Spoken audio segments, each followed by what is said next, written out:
ang laman ng comment section ngayon, Idol Rafi, kung saan lumapit po sa ating tanggapan, ang sinasabi po si Sherilyn Gonzaga o mas kilala sa Cherry White. Lumapit po sa atin si Cherry White para ireklamo ang kanyang boyfriend na sinasabi po na mas kilala sa Boy Tapang. Ayan. Okay, malaman po natin, Idol Rafi, dahil may mga kani-kanila silang sinasabi laban sa isa't isa. May mga version sila. May mga version po sila. Mas maganda po na marinig din po natin mismo sa kanila. So parang vlogger to. Parehas vlogger po. At nag-aaway sila. Opo. Magkasintahan, magkaasawa. Magkasintahan, Idol. Okay. Hindi po sila kasal. Alright. So Opo. live-in. Live-in lang po. Pati pagbatiin natin kung ano yung problema, di subukan natin paayusin. Tulad mga ginawa natin mga nakarang araw hanggang ngayon. Opo. At meron tayong video. Sige. Panoorin po natin.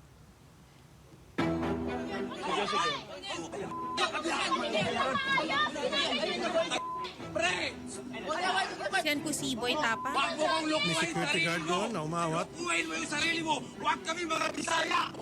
Alam kong mahina ka! Alam kong mahina ka! Tarang... Hoy! Oh! Okay. Tapos na? Sige, nandito ngayon si Ma'am Cherry White. And then mamaya, subukan natin tawagan si Boy Tapang. Ang ating purpose dito po ay para mapag-ayos sila. Tulad ng nangyari kaninang kaso bago nito. Ayun. Taas mo. Kinakabahan si Ma'am Cherry White. Galing sila sa sorry. baba, sir. Sorry po. Bigla kayo na isa lang. Sabi ko, bago mag 3 o'clock, sorry na, medyo napa-extend yung kaninang complainant. Sige. Magandang hapon po, Ma'am Cherry White.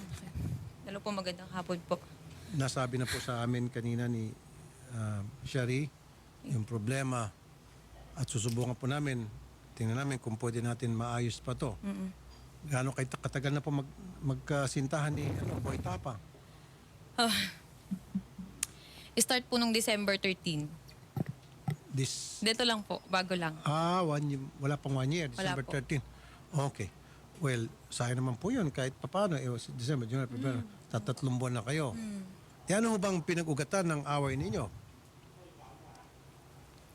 Ito po kasi yun eh. Pinagbintangan ako na nag-hack po daw ako ng Facebook.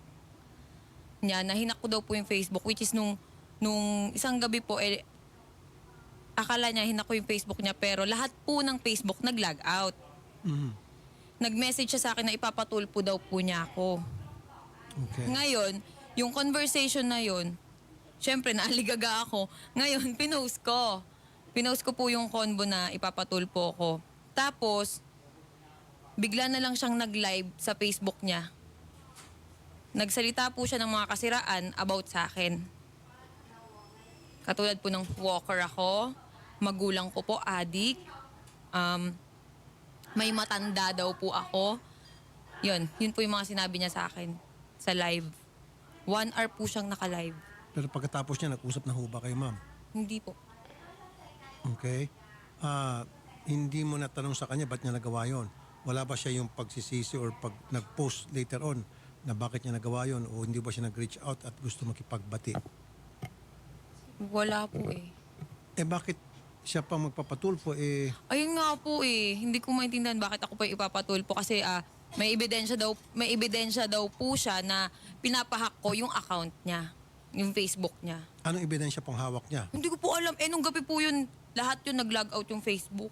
Pero kung kayo po ay magkasintahan, ba't kinakailan po ay i-hack yung kanyang Hindi ko nga po alam. Hindi ko po gawain yun.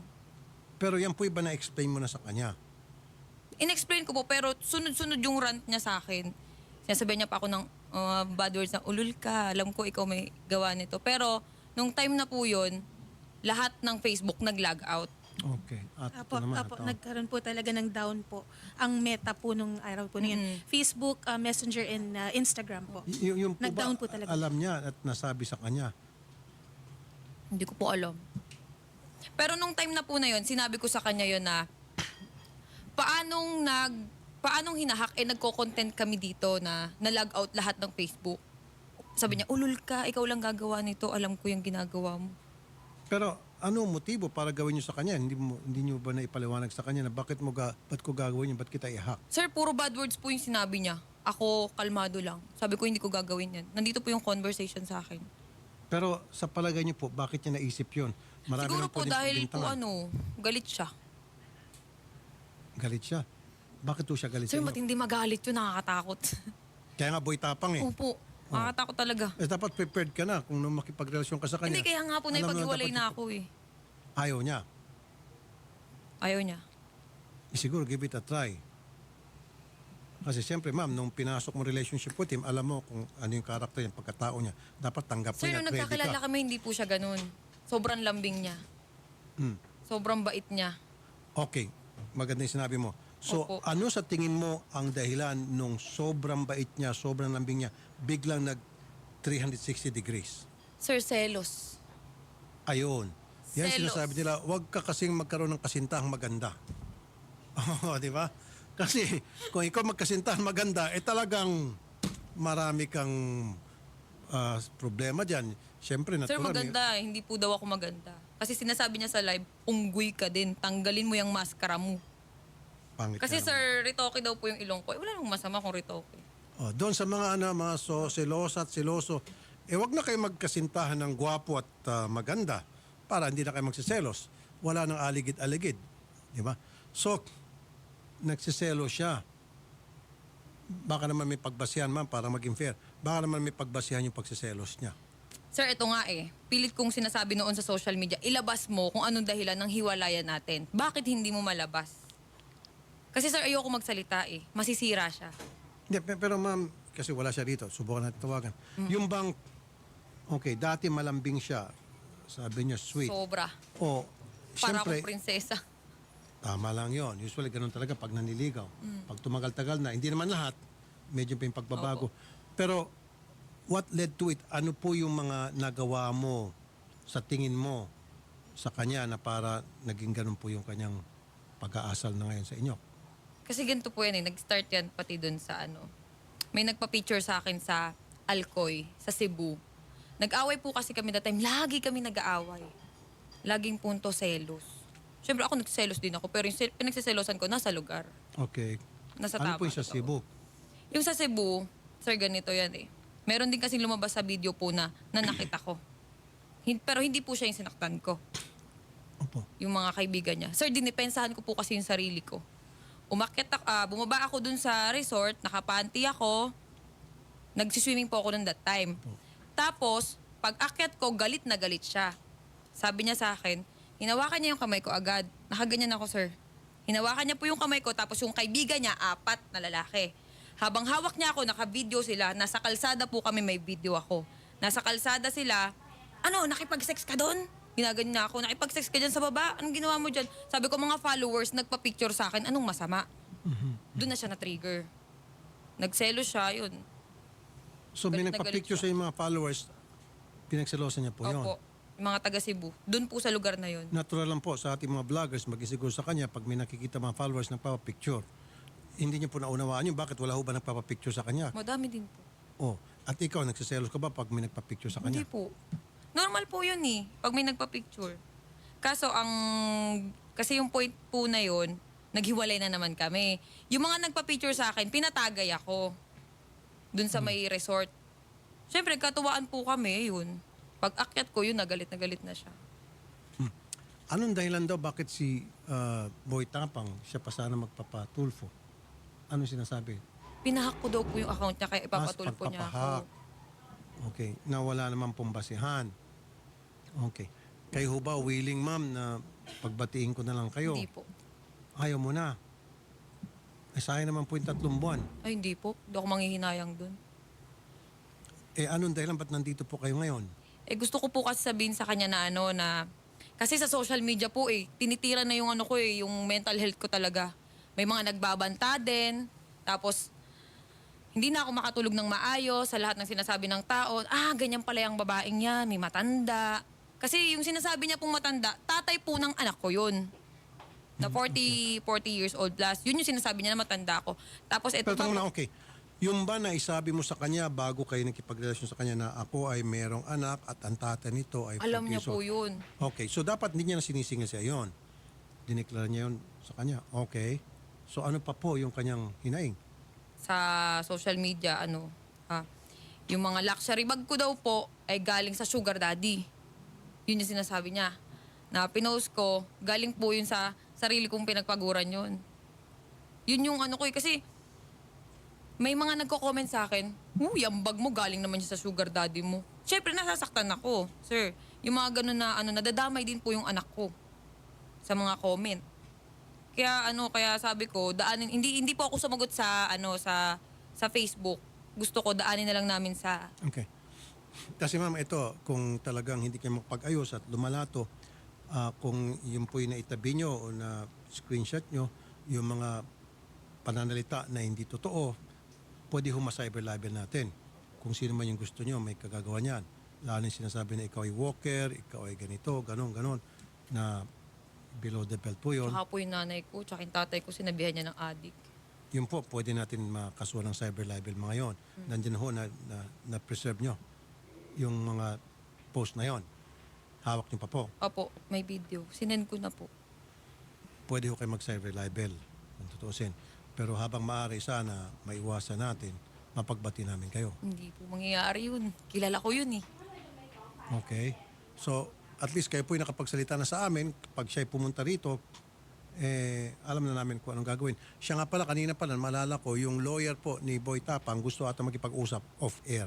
So, willing ho ba kayo pagkatapos nito, pag-usapin naman kayo off-air? Sige Meron po. atang gusto sabihin yung lawyer. Siyempre, yung lawyer siguro, alam niya na pwede ka mag-cyber libel doon sa mga sinasabi mo. Pero ikaw ba walang sinasabi masasama kay Boy Tapang? Nagmura po ako kasi away namin yun eh. Nagmura po ako dun sa, sa bahay. Hindi, Ni-record pero niya. yung bang pinost nyo po na may sinabi kayong mga libelos, yung mga Ay, wala po. malisyosong mga panalita, wala. Walang cyber libel. Kasi sa alam inyo. ko po yung mangyayari. Kaya hindi po ako sumagot. Pero yung mga tao pong nagsalita ng mga hindi maganda laban sa inyo, paninirang puri, yun po, pwede tayo mag-cyber libel. Tutulong po kami. Okay? Sige po. Si Boy Tapang daw, mamaya na lang daw magsalita. May Actually, sir, panawagan? may post po siya sa Facebook 20 minutes ago kanina po. Kakagising ko lang, excited naman to. O, kalmahan mo. Alam ko, pangarap mo yan umabot sa Tulfo kagaya ng pag-utos mo kay Canada Girl dati. Asa na ang tawag, inihintay ko. Pero tinatawagan natin, sir, wala pong sumasagot po. Saan? Pupuntahan na lang daw po si Boy Tapang. Hindi niyo tinatawagan? Shari? Hindi po, tinatawagan po natin, sir. Ringing po, hindi po sumasagot, sir. Pero Yung mga nakausap staff natin po kanina yung lawyer, di ba? Opo, hindi po sumasagot. Tas ngayon po, cannot be reached na po. Yung number po na ibinigay po ni Ma'am Kasi nga, Cherry White. ayaw nga nila ng on-air. Ang gusto nila off-air. Yung lawyer, Yung lawyer daw po ang willing yung lawyer daw po, makipag-usap. Ma'am Cherry White, willing na ata makipag-usap. So mas maganda kung lawyer, alam niya na anong pwede mangyari base doon sa mga sinabi mo na mga post. Actually, Sir Rapi, meron din po akong lawyer. Pwede din po siyang, yun din yung makipag-usap. Lawyer to lawyer. Opo. Patay na, mukhang tumitindi na to. Habang maaari sana, kayong dalawa lang. Hindi po. Mas mabilis masolve yun kung kayong dalawa lang. Hindi Kasi na po pag kaya lawyer to eh. lawyer, medyo ibang level na Napahiya yun. na po kasi ako sa social media eh. Wala nang Nadama yung anak ko eh. Wala nang pag-asa na magkabalikan Wala pa kayo. po. Nako. Ano pong mensahe nyo kay Boy Tapang?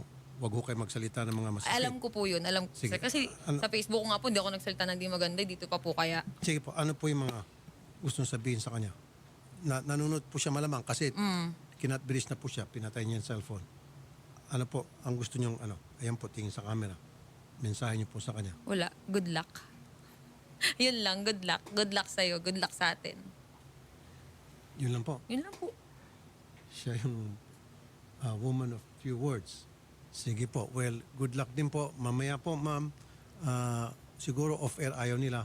Subukan natin na on-air. So, lawyer mo, lawyer, pag-usapin natin. Opo. Sige, salamat ma'am at good luck po sa inyong dalawa. Sige po. Gandang hapon po. Yun. Thank you po. Kaya kayo dyan, huwag kayong umibig sa maganda at sa gwapo. Hanapin nyo yung pangit para wala na kayong problema. Hindi na magsaswangit ang mga mukha nyo. Totoo yan. Palang pinagawa yung selos. Yes, thank you, ma'am. Di ba? Eh ngayon, kung kumuha si Boy Tapang ng pangit, hindi siya kailan magselos. Oh. Maganda Kung si Ma'am Cherry naman kumuha ng pangit na lalaki, hindi na siya magselos. Wala ang selosan. Oh, pangit to pangit. Hindi, depende rin yan. Actually, yung kagandahan o kagwapuhan, depende sa tao yan. Yes po. Depende sa taong tumitingin. Opo. Diba? Nasa taong nag-appreciate. Maring It's in the eye of the beholder. the beauty is in the eye of the beholder. Maring sa isang tao, yung kunyari si Maria ay maganda, sa iba naman